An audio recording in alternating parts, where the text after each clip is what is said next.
Richard, I think it's a different Richard. He says, in trying to trivialise the racism suffered by other races and minorities, it stokes division. I have to say, I do kind of agree with you on that. I'll tell you what else stokes division as well. An activist group have basically come out and called on the government to apologise for slavery and begin a programme of reparative justice. The group is called Heirs of Slavery and apparently includes descendants of wealthy British slave owners.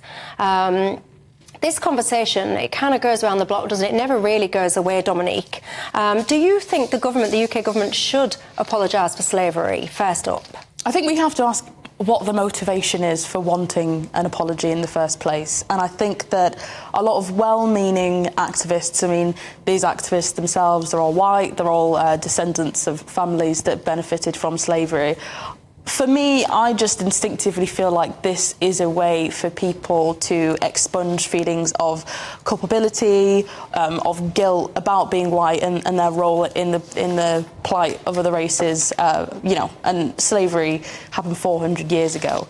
I'm not sure this is directly about helping black people, though they may think it does. I think it's more about alleviating guilt and personal feelings, and that in itself for me is a selfish motivation, because I mean, what would an apology do? We all know slavery happened, we all know that it was an extremely bad thing. I think what would help more is, an actual conversation about how we can support ethnic minorities in Britain, which we do in the form of, quotas, in the form of targeted funding, in the form of charities. We already do many of those things. I think an apology really is about them trying to feel better about themselves rather than black people, and that is the trend I'm seeing a lot of the time, and I don't think it's helpful. Jo, you're white. Do you feel a sense of guilt? Yes, I do. About what? Well, I think the fact that, it is appalling to think that slave owners were paid for their losses.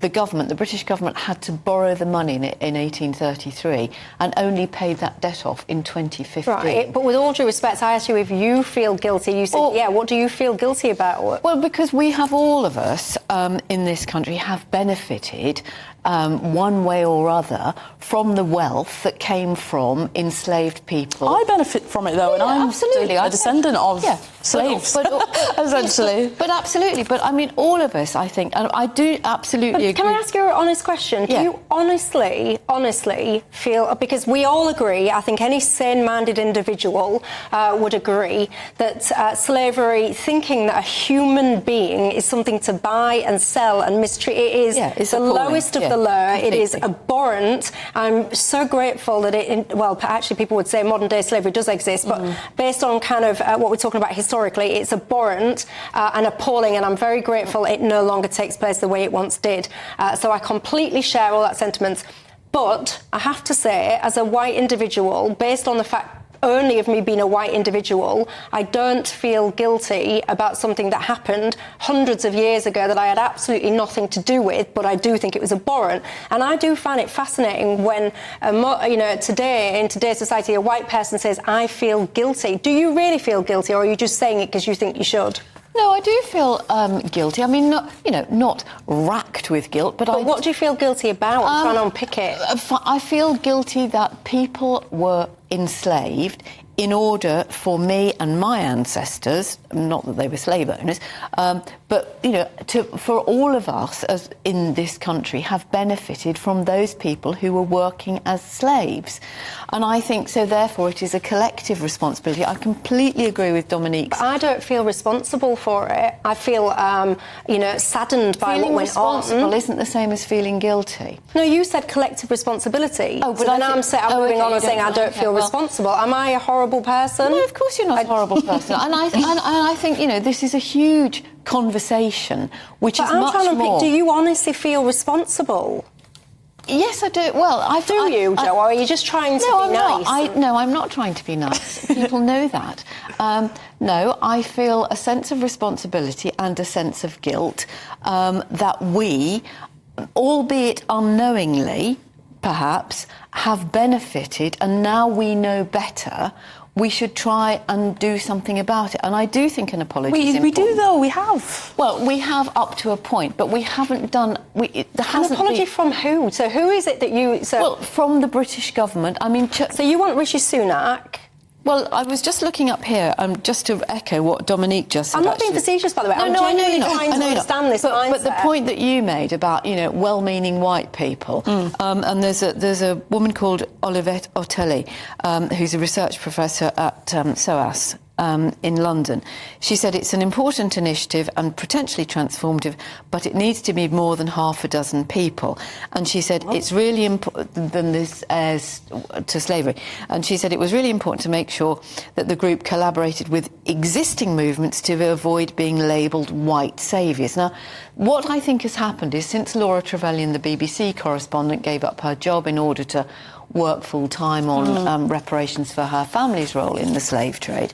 And the conversation has opened up again since the Queen died and since King Charles, is coming to... My worry, again, is just that, again, even with the BBC political correspondent that you mentioned, it's about her family. It's about her, really. Oh, yes. It's not about black people. No, and what I think would be more beneficial is why don't you actually look at some charities that would benefit, black people in the inner city, maybe. I don't know, or just working class people in general, regardless in the Caribbean. of race. Or maybe in the Caribbean. Focus on now instead of wanting to drag black people back to a past and link us to it. It's actually quite traumatic, the idea that, we were beaten, raped, put in zoos, in prison. A lot of us don't actually want to dwell on that. We want to focus on the future, and actually the fact that much of black history isn't even about slavery, yet we're constantly associated with it. It's like a battering ram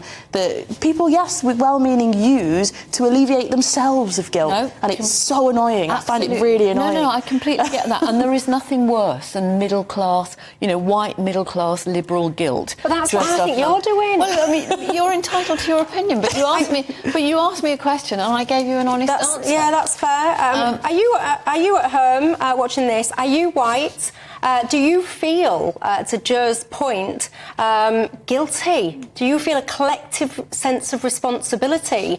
Joe says yes, she does. She thinks apologies would go a long way. I'm not sure to achieve what, but that's a view. I don't know, maybe I'm just an awful human, I don't know, maybe I'm missing something here, but whilst I think it's appalling, I don't feel the need, with all due respect, Dominique, to sit and apologise for something that happened 400 years ago. That's the thing. Exactly, this is what I mean. But you can apologise and say that, we as the British government regret and apologise for. Now let's have a conversation. And do what? Because their goal is this whole idea of reparations, which, is another can of worms. No, and how would that work? It doesn't have to. Look at the demographics of the UK right now. There's Caribbean people, there's African immigrants, there's mixed race people. Yeah. I mean, how does it work? Why? That's why you need to have conversation with Caribbean countries who are so heavily dependent on tourism, which has absolutely taken a hit since COVID.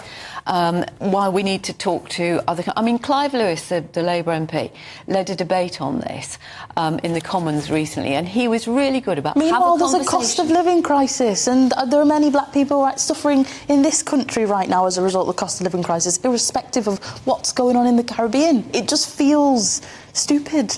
Well, there you go. Difference of opinions on that topic in here tonight. What do you make of it at home? Get in touch with me. I'm fascinated to hear your views.